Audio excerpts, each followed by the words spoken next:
রক্তের শপথ করে বলছি, যতক্ষণ পর্যন্ত এই খুনিদেরকে গ্রেফতার না করা হবে ততক্ষণ পর্যন্ত আমরা এই রাজপথ ছেড়ে যাব না।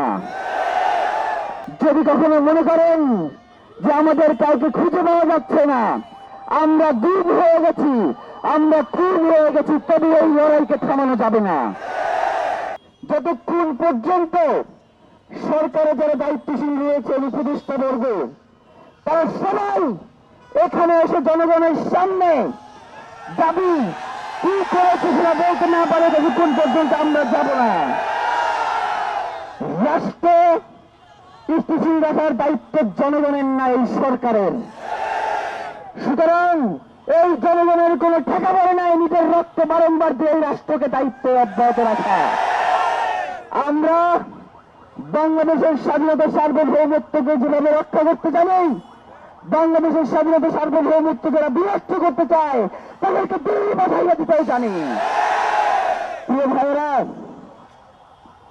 পৃথিবীরকে শহীদ করা হয়েছে, বাসের কেল্লাকে ধ্বংস করে দেওয়া হয়েছে।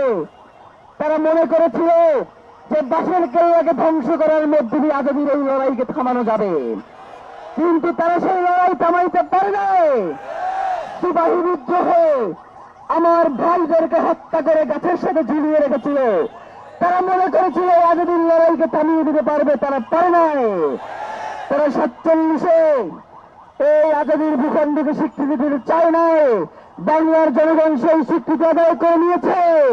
তারা 71-এ আমাদেরকে স্বীকৃতি দিতে চায় নাই। বাংলার জনগণ পৃথিবী 71-এ আমাদের স্বাধীনতা অর্জন করেছে। দীর্ঘ 15-17 বছরের স্বৈর শাসন শেষে এই জুলাই জনতা স্বৈরাচারকে দিল্লিতে পাঠাতে বাধ্য করেছে। সুতরাং আপনারা যদি মনে করে থাকেন শহীদ হাদিকে হত্যা করে ইনকিলাব মঞ্চের কার্যক্রমকে বন্ধ করে দিয়ে আজাদির এই লড়াইকে থামানো যাবে, আপনারা বোকার স্বর্গে বসবাস করছেন। কোনোভাবেই শহীদ হাদির রক্তকে, শহীদ হাদির ইনসাফের বাংলাদেশকে, স্বাধীনতা সার্বভৌমত্ব রক্ষার এই আন্দোলনকে আমরা বিনষ্ট হতে দেব না, দেব না, দেব না।